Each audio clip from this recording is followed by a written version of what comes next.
Let us begin with a prayer. This is on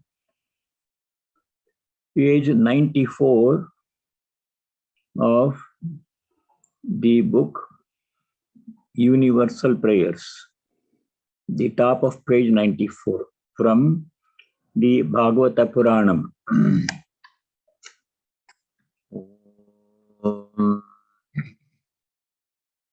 Swasyastu vishwasya khala prasidatam dhyayantu bhutani shivam vitodhiya manascha bhadram bhajatadadokshada aveshyatam no matirapyahaituki.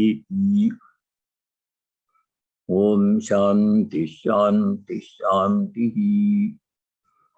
O Lord, may the world be peaceful.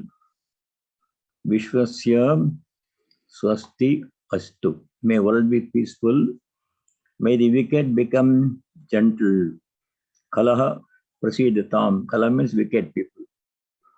May all the creatures think of mutual welfare. Dhyayantu Bhutani Shivam. May their minds be occupied with what is auspicious. Manascha Bhadram Bhajatam. And may our hearts be immersed in selfless love for the Lord. Aveshatam no mahirapyakaitaki, matirapyahaitaki, ahaitaki, mati, motiveless devotion. Om peace. May there be peace and joy in our hearts. May there be peace and harmony amongst all beings. May there be peace everywhere in nature. Now we begin chapter 40.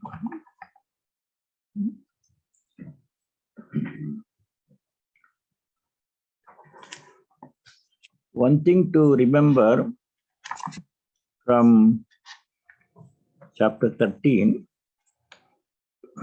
is in the very first verse.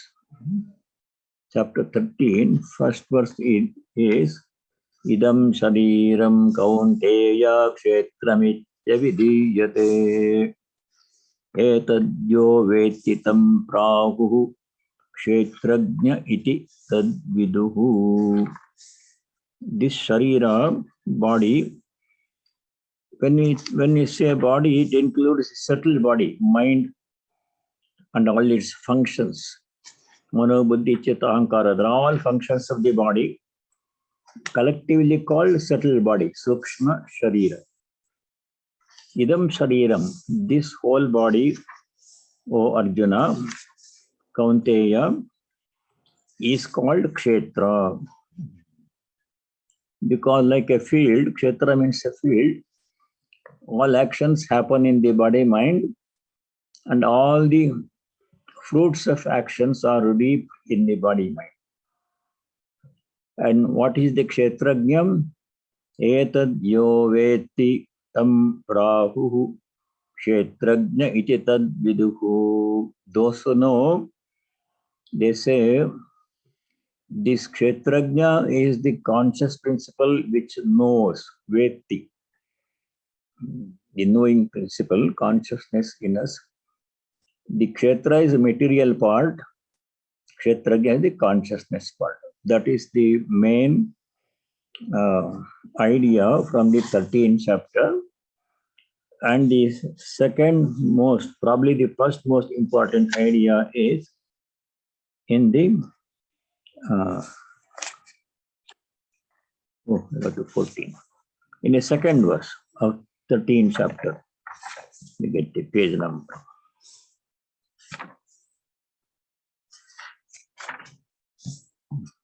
Shankaracharya, a very long commentary on the second verse of the 13th chapter. And that verse is Kshetrajnam chapi mam vidhi sarva kshetreshu bharata. Kshetrajnam mam vidhi. Mam means me. Who is speaking? Bhagavan Sri Krishna, the Lord is speaking. Bhagavan is speaking. Know me, mam vidhi. Know me, vidhi means no. K-N-O-W. No. Know me to be the kshetrajna in all the kshetras, sarva kshetreshu, in all the kshetras, in all the bodies, without any exception. Human bodies, non-human bodies, nature, sun, star, moon, all of creation, in all the bodies, in all the kshetras, sarva kshetreshu, mam kshetrajnam vidhi. Know me to be the one indwelling spirit, ekam. Kshetras are many, bodies are infinite in number. Kshetrajna is only one. And that Kshetrajna is none other than the Paramatma himself. So although that we studied in 13th chapter, we shall carry that idea into the 14th chapter. So we begin with the first verse.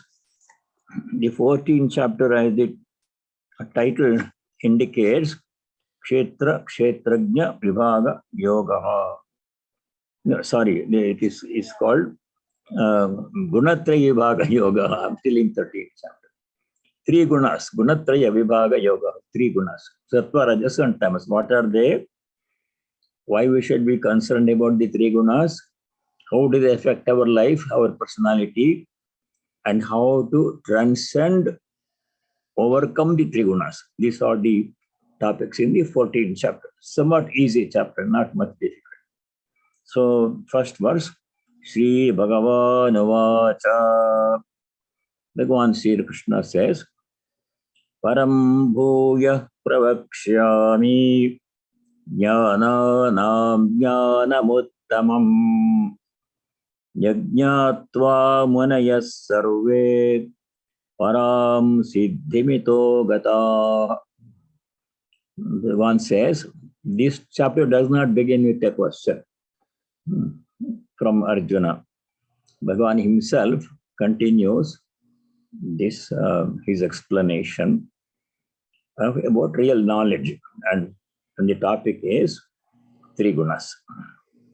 Param means param jnanam, supreme knowledge. Param means supreme knowledge. Jnanam, you see the word jnanam at the end. Jnanam uttamam, best and supreme knowledge. Bhuyaha pravakshyami. Bhuya means once again. Pravakshyami, I'm going to explain. It's already explained in the earlier chapters, especially in the 13th chapter. Now he's going to explain it in a different way. Jnanam uttamam. Uttamam jnana means supreme, best knowledge. What is that one? The one idea that we have to carry throughout in the study of Gita and in our lives in general is in the 13th chapter, 2nd verse. Kshetrajnam chapimam vidhi sarva kshetreshu bharata. That is supreme knowledge. It's in a quintessential way, in a brief manner. I am the indwelling spirit in all the bodies. That means God is present in all. We know that from all earlier chapters, 6th chapter and everywhere. It will come again also. So if you just remember that all the time, God is present within me and everybody else and everything else. Inanimate objects, animals and plants, nature, earth, air. That is the supreme knowledge, essence of that. Bhuya pravakshami, I'm going to explain that. Yat jnatva, by knowing which, sarve munayaha, all the munis. Muni means a silent sage, contemplative sage. Mauna means silence. Muni means some people who don't engage in conversation. Conversation means not verbal conversation, oral. Mental, in the mind they are silent. They don't think about any worldly matter at all. They live in seclusion because even if there is some other person, conversation will start. So they live in seclusion, totally thinking about God and self. Such as are munis. If you live with somebody, then we'll have a conversation. How are you? What did you have for breakfast? All those things will start. No, muni means a contemplative stage, no other thought in the mind. Yajñātvā manayas sarve, all the munis, Itaha param siddhim gataha. Ita means from here. From here means from where? From this worldly life. As we have seen before, worldly life is imperfect. It's not our permanent abode. We are here for some time only in this world to finish our karma and to realize God. Then we'll leave. So that we know from earlier studies. From here we have to exit sooner or later. But when we exit, you have to go.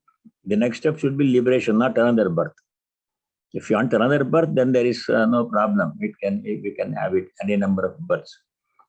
But ideally is to exit from this world and achieve liberation, seek union with God, devotees, or seek self-knowledge, jnanis. That is the next destination, not again another birth in the same world. So itaha, from here, param siddhim gataha sarve maniyaha. Param siddhi means supreme.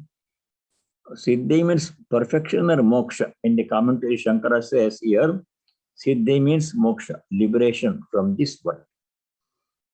So by knowing that knowledge, that God is present in all, there is only one Kshetrajna, is Parameshwara himself, present as Kshetrajna in the individual Kshetras. That is the only reality, and we are all that. That is supreme knowledge. I am that. Or devotees can say, I am separate from God, I am a devotee of God, I am a child of God. That is also for devotees. Here it talks mostly about jnana. Either way, it's okay.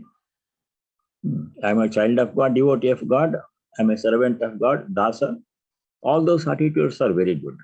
God is separate. That's okay too. But jnanis don't have the separation. They say, I am the self, I am the Atma, I am Brahmasmi. Either way, it is good. It's left to us which path we want to follow, with which we are comfortable. So that jnanam, that knowledge, leads us to liberation from this world. Itaha param siddhim gataha. Earlier stages, sarve maniyaha. That I'm going to explain. This is only an introduction. Sri Krishna is giving introduction to this chapter. Actually, this is not the main theme of the chapter. Main theme begins with sloka number 5, 3 gunas. Second verse. Idam jnanamupashritya mama sadharmyamagata sargepi nopajayante pralayena vyathanti cha. The benefit of this knowledge. This also is an introductory verse highlighting the importance of this knowledge of the self. What does he say here? Idam jnanam upashritya. Resorting to this knowledge of the self, Atma Jnana, or knowledge of God, whichever way you want to think. Mama sadharmyam agataha.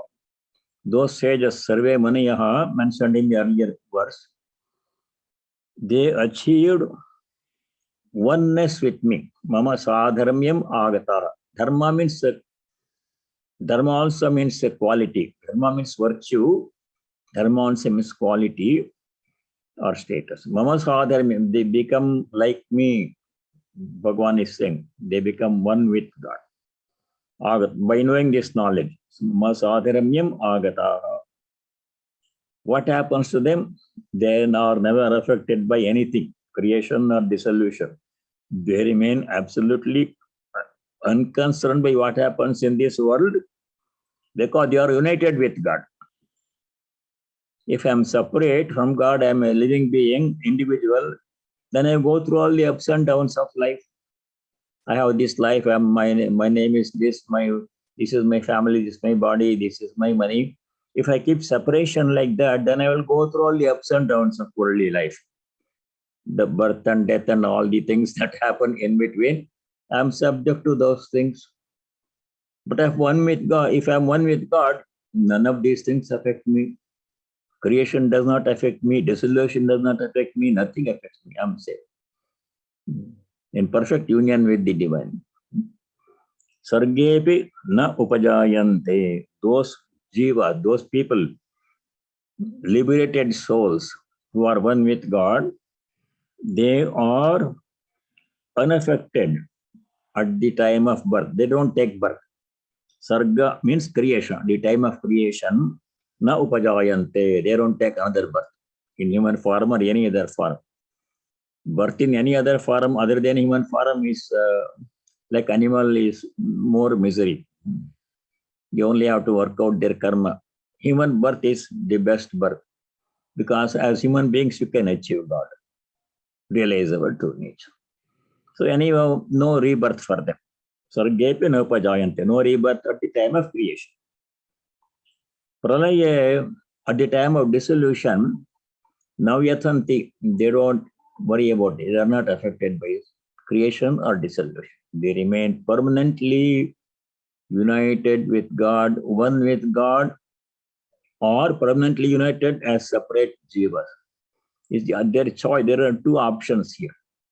Either we can become one with the divine, with Brahman, and no individuality, no separate I at all. It goes away. That is for Jnanis. I am Brahmasmi, and then there is no jiva, nothing, no more. That is one way, Jnani's way. Bhakta's way is to remain separate. I am a devotee of God, I want to be always a devotee of God, child of God, servant of God. The second preference, being separate from God, was what Sri Ramakrishna, Hanuman, they all wanted. They didn't want Brahmajnana. Sri Ramakrishna said to Divine Mother, "Oh, Divine Mother, I don't want Brahmajnana, knowledge of Brahman. That means I become one with Brahman. There is no I, only Brahman remains infinite. Then there is no Ramakrishna, there is no devotee, there is no Kali, there is no Divine Mother, nothing, only Brahman. That is one way. I don't want it," he said. What did he want then, Sri Ramakrishna? He wanted to remain a child of the Divine Mother. Panchavarsha Bhala Bhava Yukta Hamsa Rupinam, in that famous verse. He wanted to be a child. He said, I don't want to become sugar, I want to eat sugar.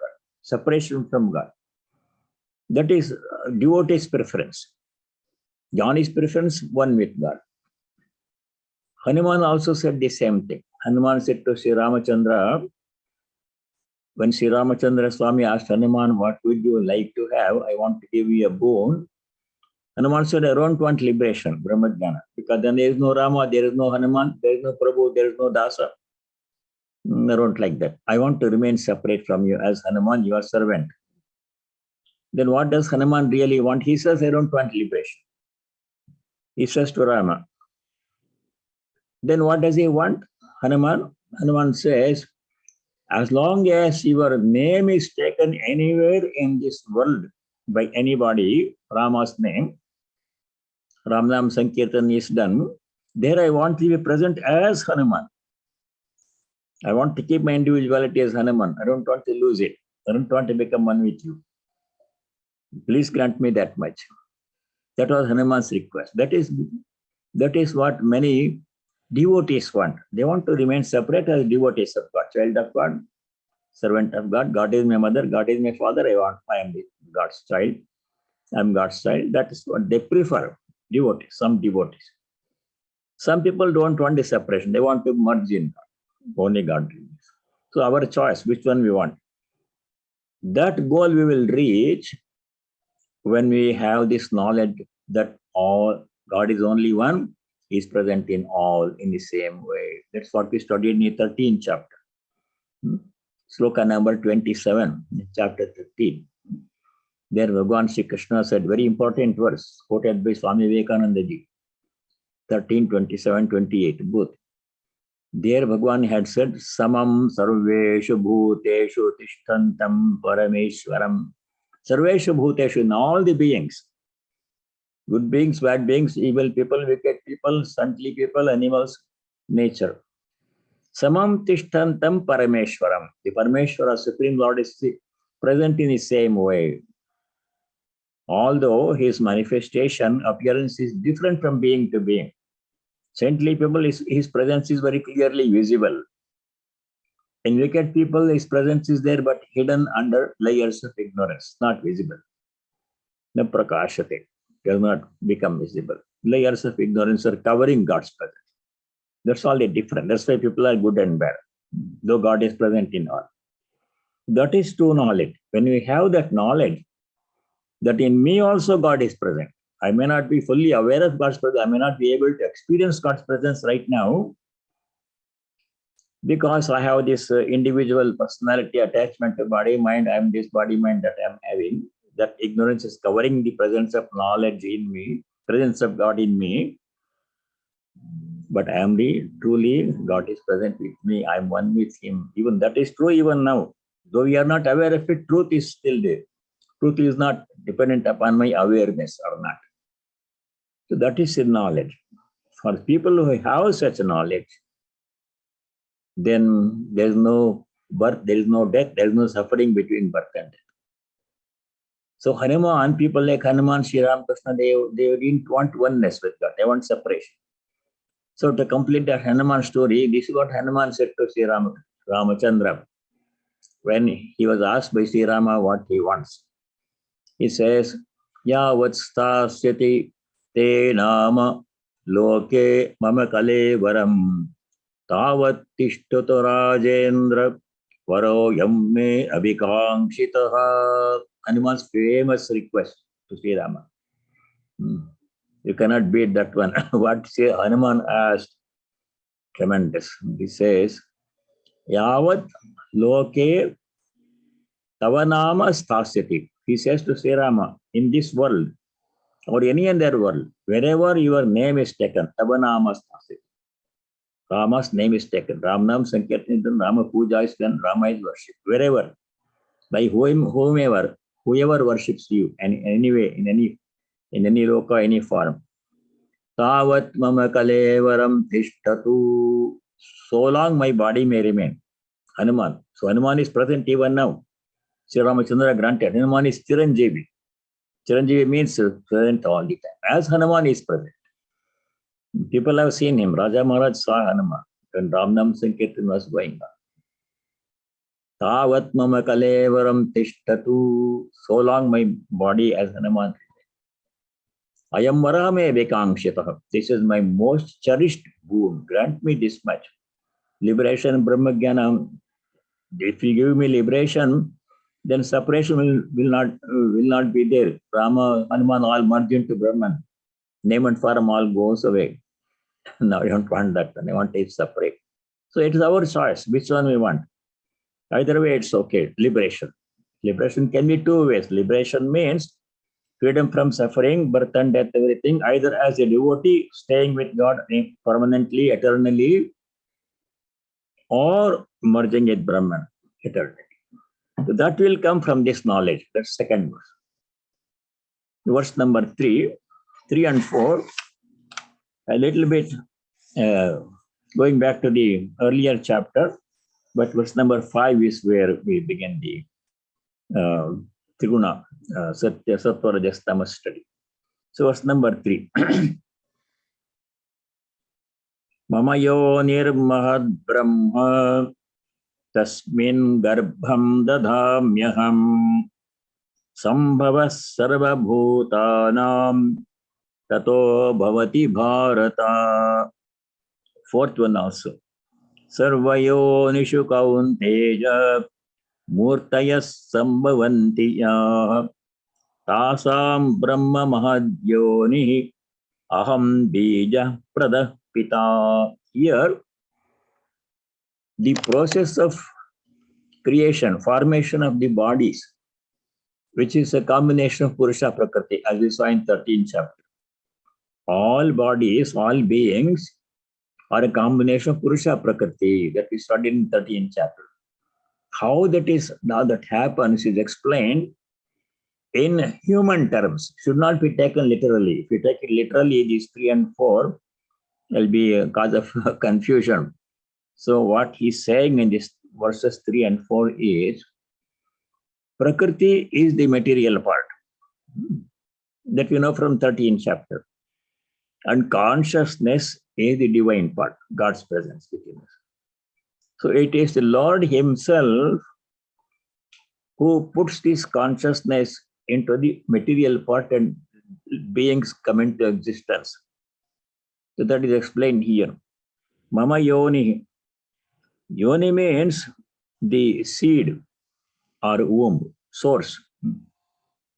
Mahat Brahma, the word Mahat Brahma is to be interpreted as Prakriti.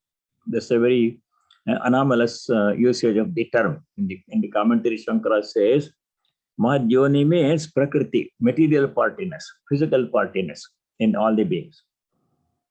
Tasmin, in that physical part, which is only material, not alive, not conscious, Garbham Dadhamyaham. Garbha means the life principle. I will provide supply the life principle. God's presence is the life principle. You know, some of you may remember Swami Tathagatananda ji from New York used to come many years ago here.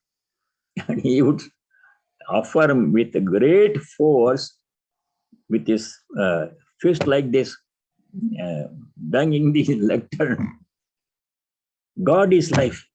He would select that. So when we are alive, as we are now, it is God that is giving me the life. It's God in me that makes me able to speak, see, hear, do good and bad things. So that life principle is the presence of God in us. That is the Lord Himself. That's what He's saying in verse number 3. Mama Yonir Mahat Brahma, Prakriti is the source, Yoni, womb, Garbham Tasmin Dadami. I provide the life principle. Is the Father. God is the Father. Like that one. Christians say God is our Father, Father in heaven. Very nice idea. Sarvabhutanam tato sambhavaha bhavati. That is how all the beings come into existence. Sarvabhutanam sambhavaha. The origin of all the beings happens bhavati by the combination of material principle Prakriti and God's presence consciousness. Then the same idea in verse number 4, continuation. Sarvayo nishu kaunteya murtayas sambhavantiya tasam brahma mahadyoni aham bija pradah pita. Same idea as in shloka number 3. Excuse me.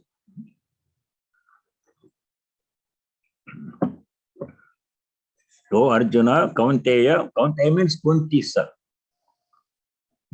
Oh Arjuna, Kaunteya, Sarvayonishu, Yaha Murtaya Sambhavanti.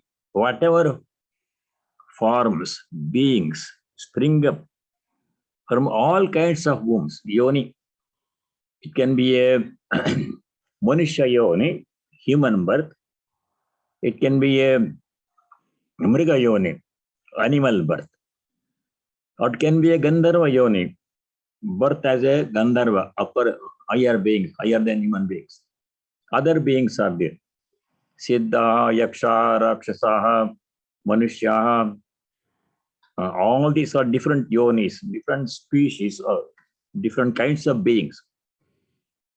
They all come into existence by the combination of Prakriti and Purusha, which is what we studied in 13th chapter. Tasam Brahma Mahadyonihi.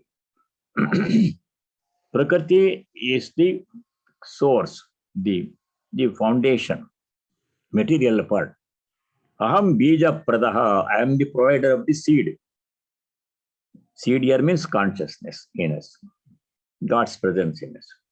That's how all the beings come into existence. Same 3 and 4, same idea. So that is one part, beginning part of 14th chapter. So the main part of 14th chapter, Gunatraya, is the first 4 slokas are actually continuation of 13th chapter, the topic. So 5th sloka onwards, Gunatraya topic begins. 3 gunas topic begins. So let us do verse number 5. Sattvam rajastama iti guna prakriti sambhava nibadnanti mahabaho Dehe Dehinam Avyayam. Actually, the three gunas topic has come way back in the which chapter? Second chapter. We should not forget the whole chapter. Long time ago, we studied second chapter. But this topic has already come, appears new now because a long time has passed after we studied second chapter. Shloka number 45. There, Bhagavan Sri Krishna says, 245, Traigunya Vishaya Veda Nistraigунyo Bhavarjuna Nirdvandvo Nityasatvastho Niryogakshema Atmavan. 245. Yes. Bhagavan had already said in the second chapter, 45, Traigunya Vishaya Veda. The Vedas talk about everything. What Vishaya means subject matter. Whatever the subject matter the Vedas talk about, Traigunya Vishaya Veda, they are Traigunya. They have three gunas. There is nothing that does not have the three gunas in creation. In creation, everything has three gunas. All the beings, people, animals, plants, things, situations, food. We'll study that in the later 17th, 18th chapters. Traigunya Vishaya Veda. However, what instruction Sri Krishna gives to Arjuna in that shloka 245? Nistraigunya bhava. You become free from three gunas. That is the instruction. That's the instruction that we have to follow now. More details in this chapter. You become free from three gunas because as long as you are in the grip of three gunas, you are limited. They limit us in different ways. How Sattva, Rajas, Tamas limit us will be studied now in these next few verses. They limit us, bind us to this world, especially Tamas. If you are tamasic in nature, our life will not be successful, will be miserable. Tamasic people who are very, very angry, we are very lazy, inactive, sleepy, violent, all tamasic qualities. If you have tamasic qualities, no progress can be made. More suffering will come. So we all have tamas, rajas and sattva, all the three in different proportions. You have to increase sattva and decrease tamas. Some rajas is necessary for activity. So we'll study all of that in this chapter. So coming back to verse number 5, Sattvam rajas tama iti gunaha prakriti sambhavaha. These three gunas, sattva, rajas and tamas, they come from prakriti. They are born of prakriti. The material natureness. They are constituents of prakriti. Three gunas are prakriti is constitute. The three gunas constitute prakriti. What do? Dehinam avyayam nibadnanti. Nibadnanti means they bind us. Bandhana means bondage. Bind us means limit us. Make us good and bad. Everybody is different in nature. Some are more sattvic, some are more rajasic, some are more tamasic. And at the same time, that composition, proportion of gunas varies in the same person. So today, one person may be very tamasic, but tomorrow you find him very sattvic, he's cooled down. Today he became angry, yelled and screamed and everything, broke the flower vase in anger. And tomorrow, everything has gone away, nice and calm and peaceful, regretful. Why did I do that yesterday? Sattva has come. So it's not constant. And the good news is we can change ourselves into sattvic people. We can all become very sattvic. Though there is some rajas and tamas in us, we can convert everything into sattva and we become sattvic people. From sattva, we go to liberation. The way to liberation, moksha, is to sattva. Sattva shows us the way to freedom, to liberation. So these three gunas, verse number 5, Dehinam avyayam nibadnanti. Dehi means the indwelling spirit. Really, it is God Himself. But His avyaya means imperishable. However, it seems like the gunas affect the indwelling spirit. Really, we are that Atman. We are all the same Atman. Kshetrajna in us. We are all one. Only one Kshetrajna, and then we are that. It cannot be bound because it is pure consciousness. However, the gunas have an effect on them because of superimposition. The jiva believes I am the body mind. Body mind has sattva guna, sattva, rajas, and tamas. So assumes the three weaknesses due to maya. This maya creates a problem. And why this maya creates the problem of ignorance, of making us forget our true nature as Brahman, as Atman, making us think we are the body and the mind, which is not the truth. Why maya does that one? There is no clear answer to the why question. Different theories are there. Really, the answer to this question about maya, why does it make us think we are people, good people, bad people, human being, animal, plant, etc.? Why? Will be answered very clearly tomorrow morning at 11 o'clock Eastern Time by Swami Atmajnananda. I urge all of you to listen to his lecture. His topic tomorrow is Mahamaya, the Great Enchantress. One of the most important topics. We're going to talk about it tomorrow. You can listen to it later also. It will be on YouTube later. So the Maya causes the ignorance that I am the body mind. Really, we are the Atman. So because of that, all the limitations come. Because of that, the three gunas affect us. And our task in this life, as Sri Krishna said in 245, to become free from this way of the three gunas. Nistray gunyo bhavarjuna. One famous instruction we have to remember all over life. 245, second chapter, verse 40. Nistray gunyo bhava. Become free from the shackles of the three gunas. We are free. You are always free. Even now, we are not bound. We are free. Even now, this moment. But we are experiencing limitation bondage because of the veiling power of Maya, Avarana Shakti. Maya covers our knowledge of the self. Knowledge of the self is within us. We are the self even now. God is within us even now. But we are unable to experience God's presence within us because of the covering power of Maya, Avarana Shakti. And the whole world is projected, Vikshepa. The self is there, Atman is there, everywhere, in everyone, same. Even now, that's the truth. Truth never changes. But we are not seeing that one.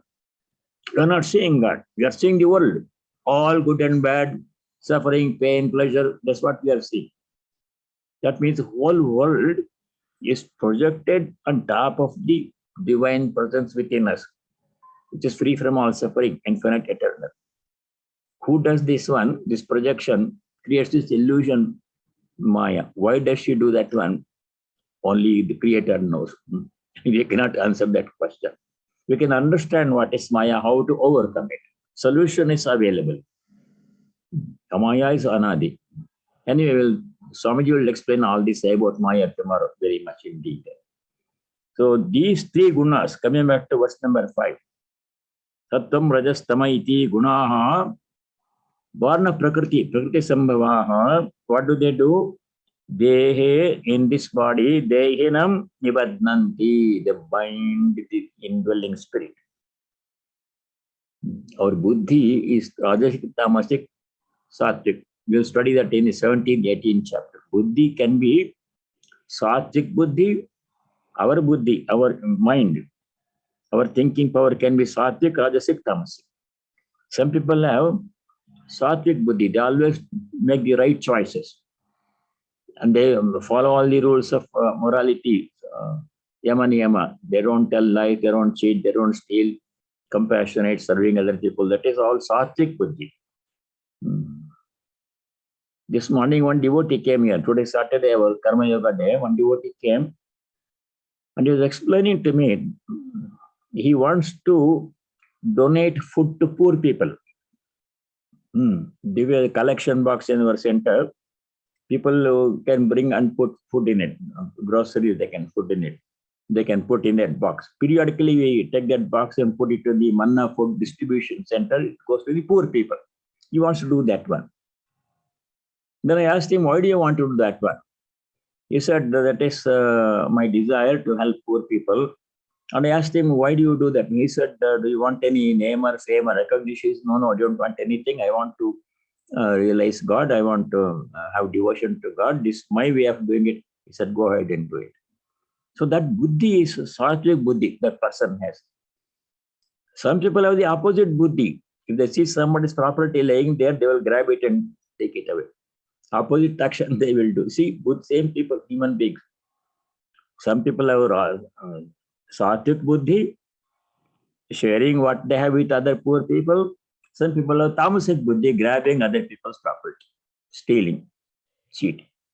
So we can change all of these things and become sattvic. That's the main thing is we can all become sattvic. When we become sattvic, sattva becomes prominent. Next step is liberation. That is the message in this chapter 40. Very important message. Nibadnanti mahabaho dehe dehinamavyayam. Now we go to verse number 6. How do these three gunas, sattva, rajas, tamas, how do they bind us? They all bind us. To understand this one, you have to go back to Sri Ramakrishna's parable of the three robbers who attacked the merchant going back home with his money in the evening walking through the woods. He should have taken the main highway, but as a shortcut, he walked through the woods. Then the three robbers came and cut hold of him. They took away all his money. He had collected some money by selling his goods in the market. All the money he had, they took away. All the jewelry he had, all the rings and everything, wedding ring, everything, they took away. And his golden watch, Rolex watch, everything, whatever he had, merchant, they took everything from that man.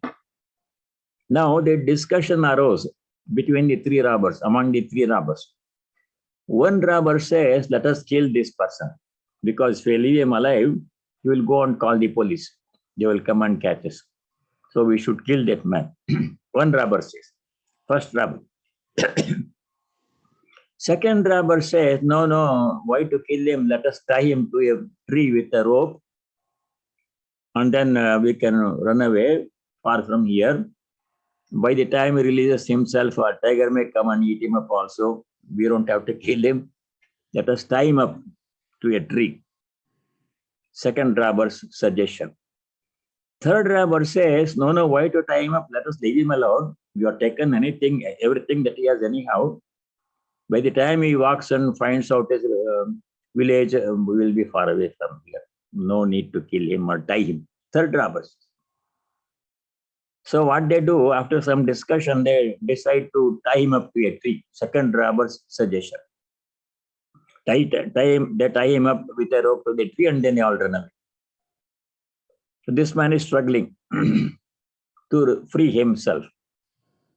After some time, the third robber comes back alone. The third robber who said we should leave him alone,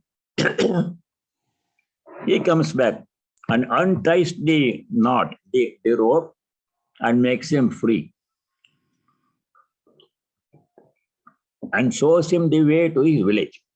The third robber, you go this way, you will find your village. Now the merchant wanted to thank this third robber. He released him and saved his life and showed his way to his village. The third robber says, I cannot come to village because the police are there. My fingerprints are there with him. If I come, they will catch me. So he goes back. Sattva also cannot go to the village because police is there. So the man goes home. In this parable, Sri Ramakrishna says this parable in the Gospel. The first robber who said we should kill this man, all the three are robbers anyhow, even Sattva is a robber. The first robber who wanted to kill the man, he represents tamas in us. Tamas kills. Really, you see people who die, they do all kinds of crimes, like killing other people. They die miserable death in the jail. because their anger, their karma, their lust to rape other people, get into jail and suffer interminably all their life. It's all tamas in them. Tamas kills. They should not give room for tamas in our personality at all. We can clean it up. It's possible. We can do it. We have to do it. Rajas' second robber represents Rajas, who wanted to tie us up. Rajas ties us up to this world. How? We will study that in the next verses. Rajas ties because of desire and activity. And the first robber the third robber who released him and showed him the way to freedom, Sattva, he represents Sattva. He also binds us because Sattva creates in us desire for enjoyment, Sukha Sangha, desire for knowledge, Jnana Sangha. How these three gunas, Sattva, Rajas, Tamas, bind us and limit us to this world, worldly life, prevent us from seeking liberation. In what way they limit us is explained in the next 4 slokas. Let us do sloka number 6. Here it says how Sattva binds us. Sattva also binds us like a golden chain. Tatra sattvam nirmalatvat prakashakamanāmayam sukha sangena badnāti jnana sangena chanagha. Here Arjuna is addressed by Krishna using a different name. What is the name Sri Krishna uses to address Arjuna in this sloka? Anagha, last word in that second line. Anagha means sinless person. Anagha means sin. Bhagavan Sri Krishna addresses Arjuna as a sinless person, one who has not done any sins. Oh Arjuna, sinless person Arjuna. Tatra means in this matter. When you are discussing the three gunas in this matter, Tatra means there. Geographic location. Atra means here. Tatra means in this matter. Discussing three gunas. In this matter, Sattvam Badnati. Badnati comes in second leg. Sattva binds. Badnati means binds. Binds us, binds all human beings. Tatra Sattvam Badnati. How does it bind? Sukha Sangena, Jnana Sangena. What is Sattva? Nirmalatvat. Tatra Sattvam Nirmalatvat. Sattva is pure. Nirmala means pure. Mala means impurity. Nirmala means pure, purity. Sattva is pure. Sattvic people do not tell lies and cheat and do violence. They are pure people. Sattva is purity. Nirmalam. Nirmalatvat. Sattva also prakashakam. Prakasha means brightness. Shows the way to the truth. Tamas means darkness. Tamas means people live in their whole life in darkness, not knowing what is the right way to lead a life, making wrong choices, suffering. That is darkness. Sattvic people live in brightness, brightness of knowledge. They know what's the right thing to do. They always make right choices. Their speech is pure. Their actions are pure. They have compassion. They have love. Sattvic people, Sattvic qualities. So Tattva Sattvam, Sattva is Nirmalam Prakashakam. Nirmalatvam Prakashakatvam. Prakashakam. Pure and bright. Showing the right path to people. It also binds Badnati. How does it bind? In two ways? Sukha Sangena, Jnana Sangena. Sangha means attachment.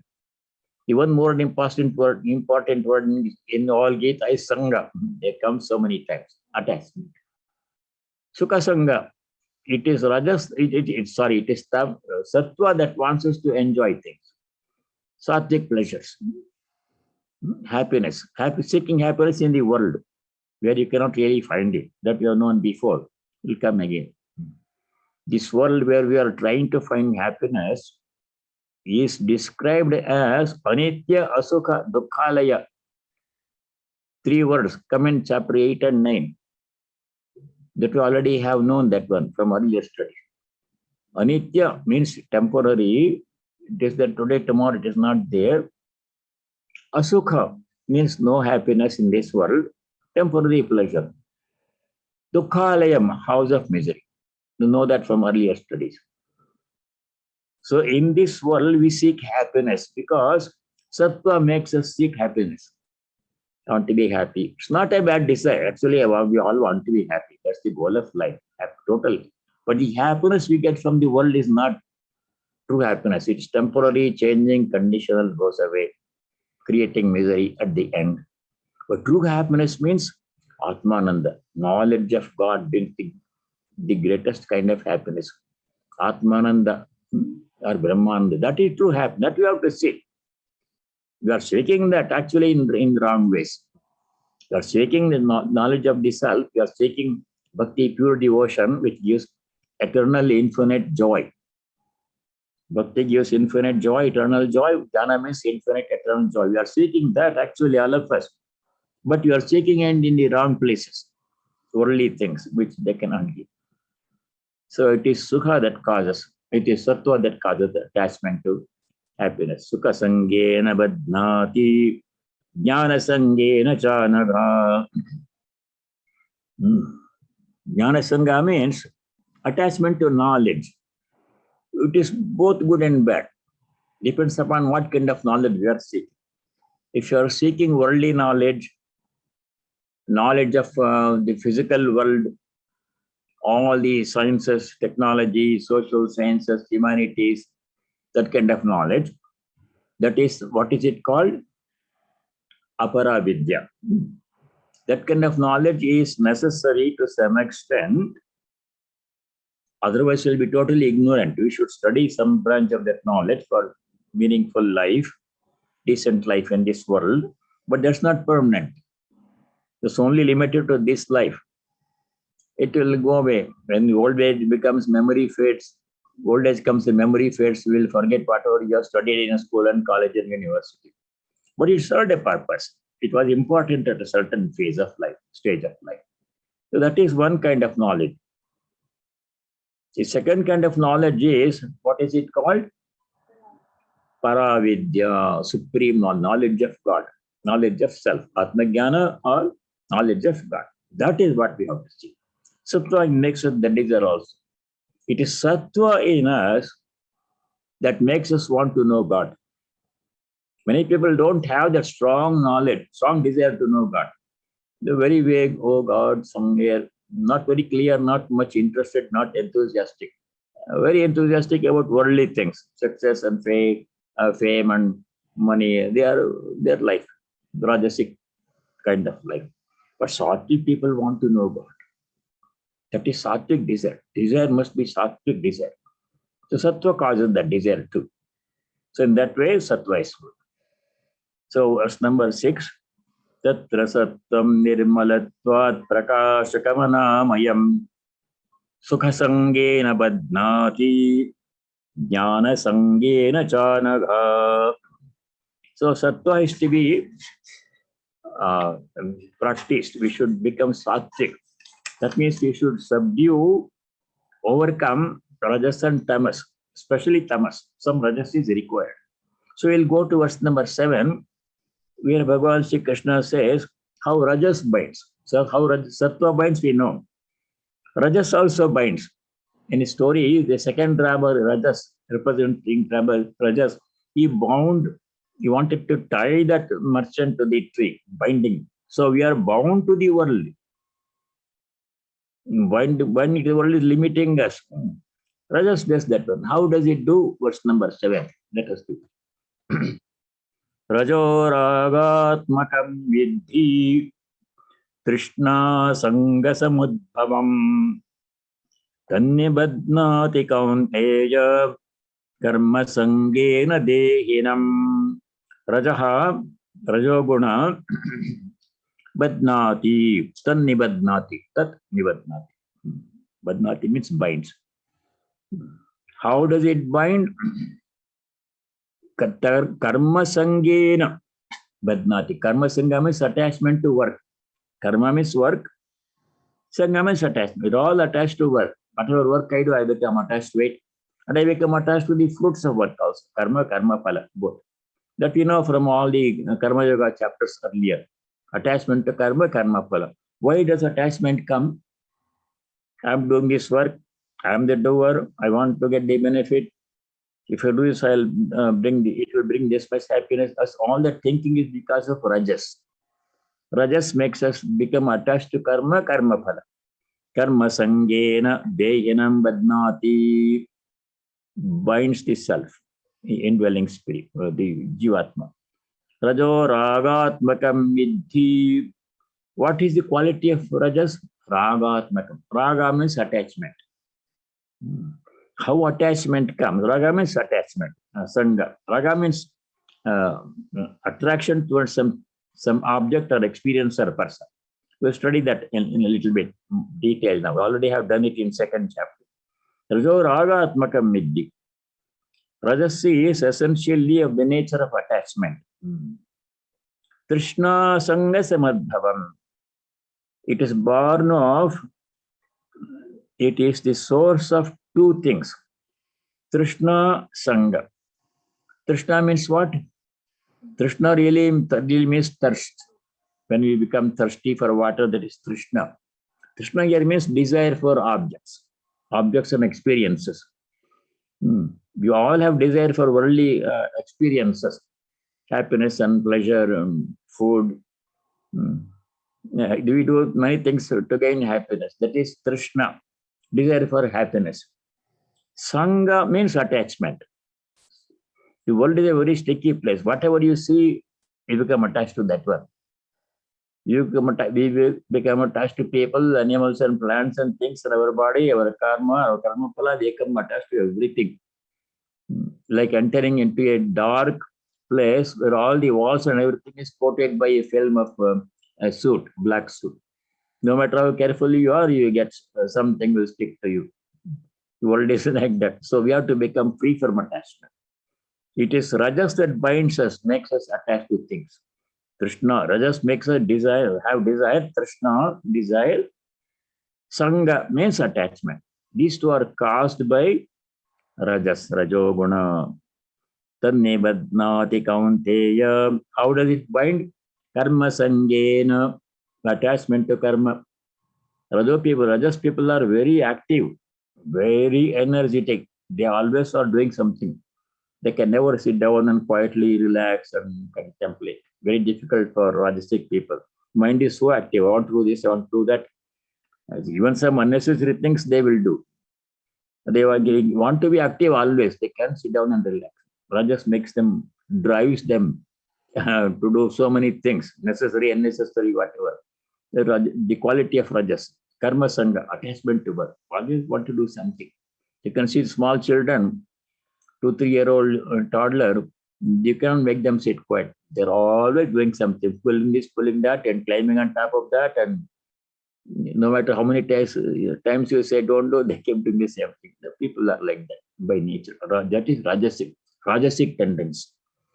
Rajo ragatmakam vidhi trishna sangasamudbhavam tannibadnati kaunteya karma sangena chanaga. Trishna sangha. Rajas is the source of Krishna, craving for objects and experiences, craving for pleasure. Sangha means attachment. Rajas causes these two things, problems in human life. And it binds people by attachment to karma sangha. So 3 things about Rajas. We'll do one more sloka, how tamas binds. Then after this, we'll see how to become free from all these attachments and limitations, from all the 3 gunas. So sloka number 8. Tamastvajnanajam vidhi mohanam sarvadehinam pramadalasya nidrabhistannibadnati bharata. Rajastu ajnanajam vidhi. Ajnana means ignorance. Ignorance of what? Our true nature. Ignorance of God's presence within us. Big ignorance, biggest ignorance. We don't know God is present within us, in other people also. Biggest ignorance. We don't know that we are divine. That ignorance, ajnana, that ignorance is caused by tamas. Tamas ajnanajam vidhi. Tamas is because of ignorance.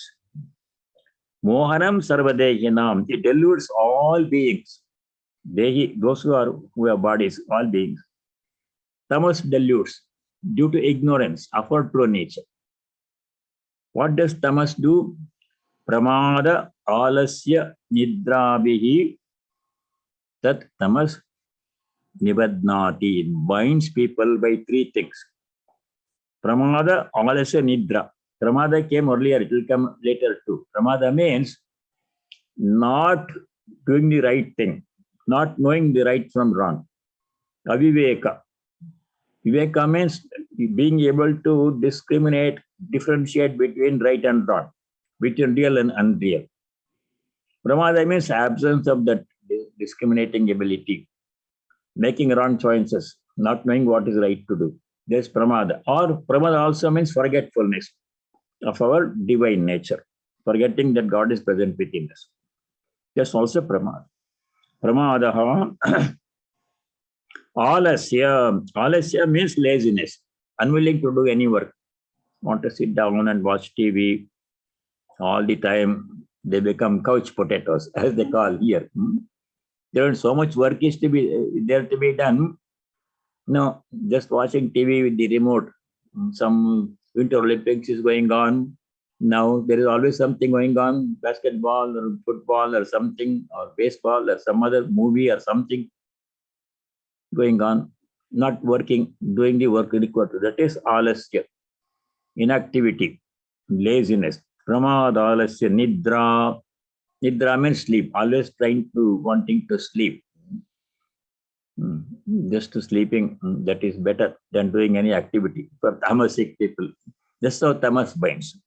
So these three gunas, sattva, rajas, and tamas, all the three of them bind. How they bind are explained in verse number 6, 7, and 8. In the remaining part of this chapter, we'll see how to become free from these three kinds of bondages, limitations, how to become free from sattva, rajas, and tamas. Freedom from sattva is next step is liberation. Very interesting chapter. We will stop here. Say the closing prayer, then we can have questions. Om sarve bhavanta sukhinah, sarve santu niramayah, sarve bhadrani pashyantu, ma kaschid dukkha bhag bhavet. Om shanti shanti shanti. Om, may all be happy. May all be free from diseases and other problems. May all realize, know, and practice what is noble and dharmic and auspicious. May no one be subject to misery. Om peace. May there be peace and joy in our hearts.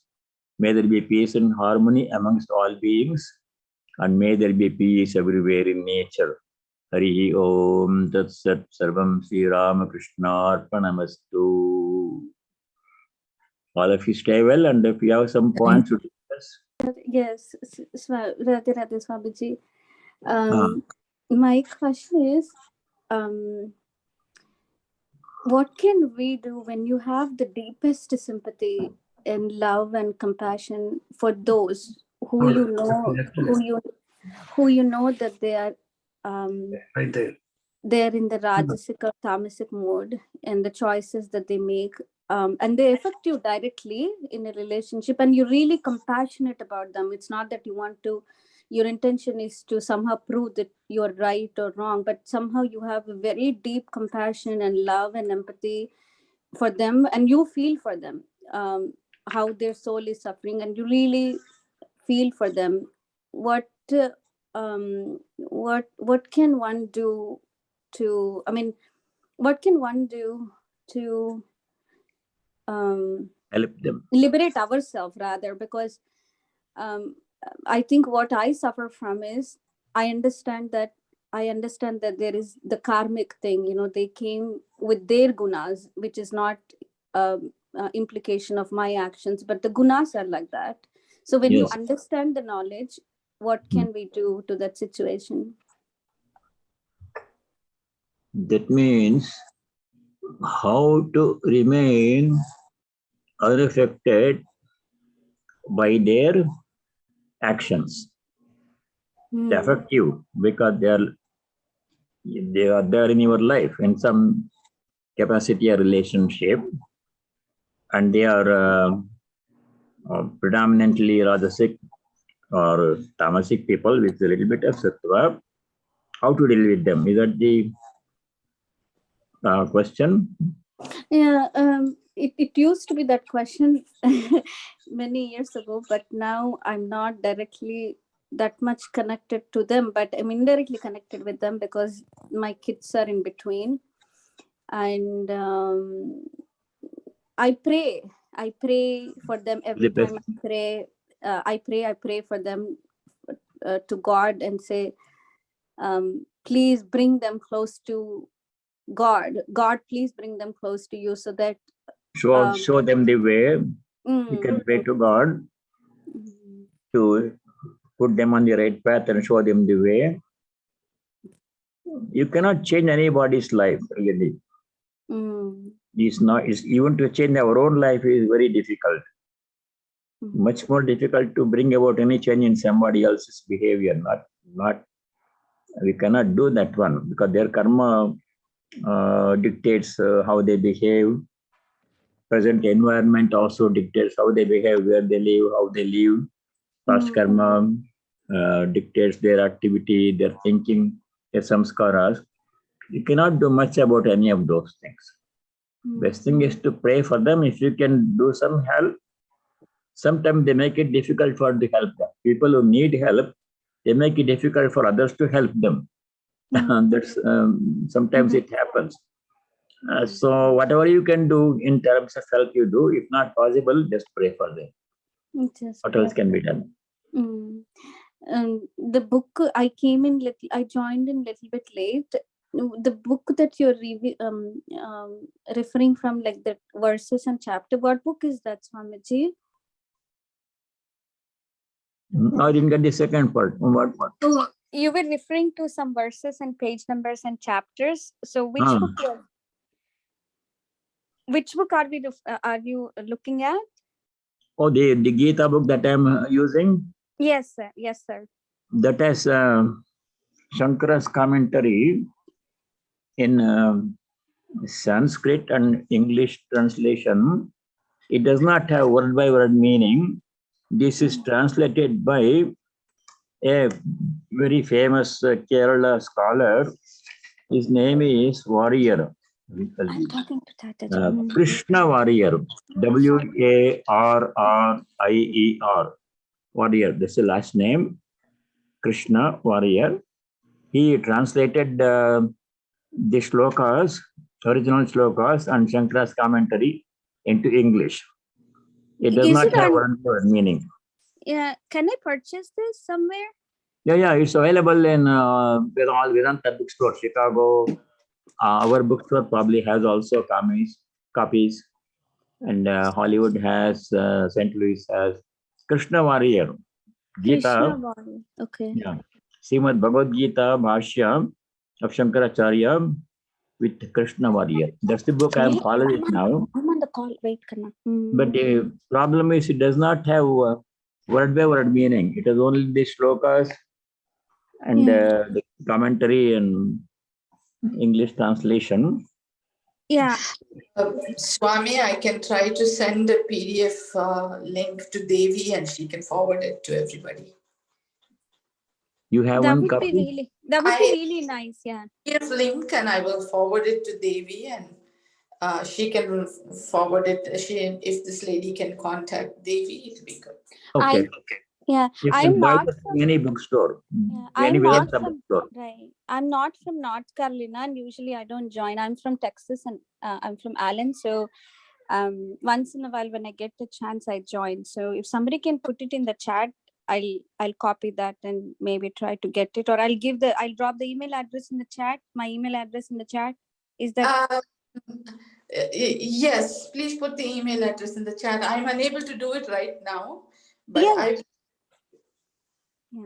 Very good. Thank you. No. It's just a PDF. Yeah, it's beautiful. Thank you. There is another book by Swami Bhavananda. Bhagavad Gita by Swami Bhavananda. That is It has word by word meaning. It has slokas in Sanskrit and English, transliterated. Those who cannot read Sanskrit script, they can read in English, slokas they can read, word by word meaning, translation and commentary, and sometimes a short quotation from Sri Ramakrishna's teachings. That is really good for first level beginning students. Word by word meaning is given, translation is given, commentary is given. His name Yes, is Swami. Swami Bhavananda. He used to be a Ramakrishna order Swami, then he started his own ashrama in Tamil Nadu. He has many branches in Tamil Nadu, 14 some branches, very nice ashramas. I went to one of them. Mm.